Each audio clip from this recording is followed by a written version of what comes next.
Good evening, Success Masteries. Jason here. Hope you've had a fantastic day. Just wanted to share a quick tip about something that you could do to help turn your prospects into clients, into actual paying clients. Because look, whilst I'm a big believer in marketing, I can't fault it. I love marketing. One thing you need to understand about marketing is that marketing will not bring you clients. Marketing does not bring you clients. In fact, you don't have the right to call someone a client until you've actually sold to them, that you've transacted with them, they've actually paid you for your services. Hey Daya, how are you doing? So it's important that you understand that whilst you can have 100 leads turn up in front of you, unless you can actually turn them into clients, then they're not really clients, are they? So this is why it's always, when we work with people, we often ask you to figure out what is your closing rate. Like for every 10 leads that come your way, how many of them turn into actual clients?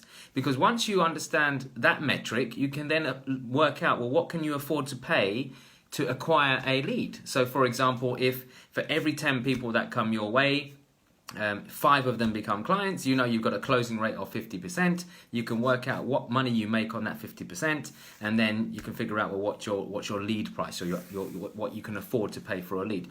Now, whilst I'm not here to talk to you about lead acquisition and costs and things like that, what I am here to tell you is, in order to help you turn your prospect into a client, you need to educate them into making a buying decision.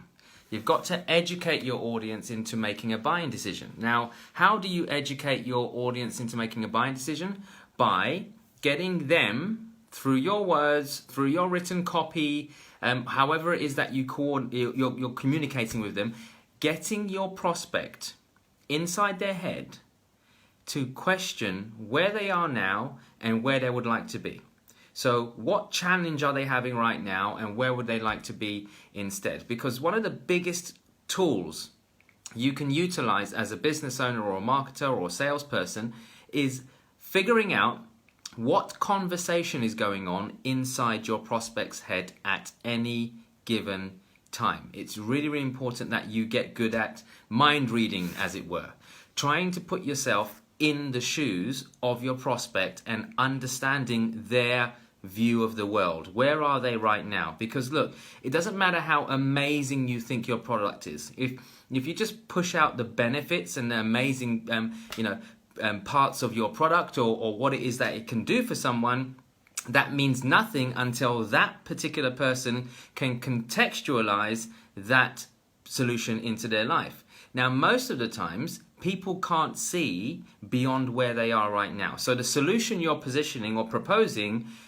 is a bit of a far-fetched thing for them at the moment, as in they can't see it, okay? But what they can align themselves with is the problem or the challenge that they're going through right now. So your role as a marketer, in order to help close your prospect, is to start focusing on what challenge, what problem is my prospect having at the moment that I can align with, empathize with, understand, find commonality in. So for example, if you've personally experienced that challenge before, it would be a good time to say that now, and start to get your client to understand that the problem that they're facing right now could actually become worse if they did nothing different, if they continued along the same pattern. So your role is to get them to question where they are now, what impact that's having on their life, and then where would they like to be instead. And the number of times you can do that between where they are and where they'd like to be throughout your conversation, throughout your sales letter, throughout your email campaign, throughout your videos, whatever it is that you're doing to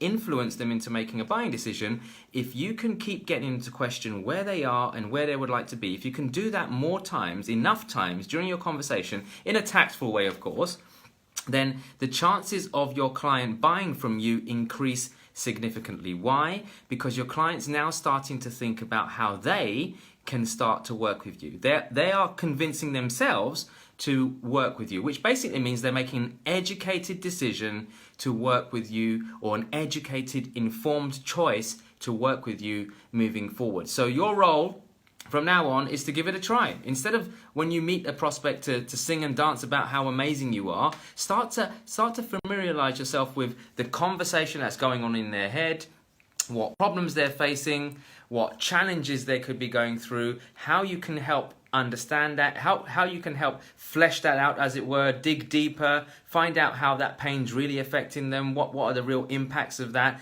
and then get them to question where they are now and where they would like to be, and just keep that moving, ping-ponging backwards and forwards, and eventually, at the right time, elegantly ask for the sale. Because look, there's no point getting prospects if you're not going to ask for the sale. But I feel if you've educated someone enough into making a buying decision, then there is no harm in offering them a solution which you have to offer. So, hope this video was useful. If it was, please give me a thumbs up, give me a heart, comment below, let me know your thoughts on helping your clients make buying decisions and what your experiences have been.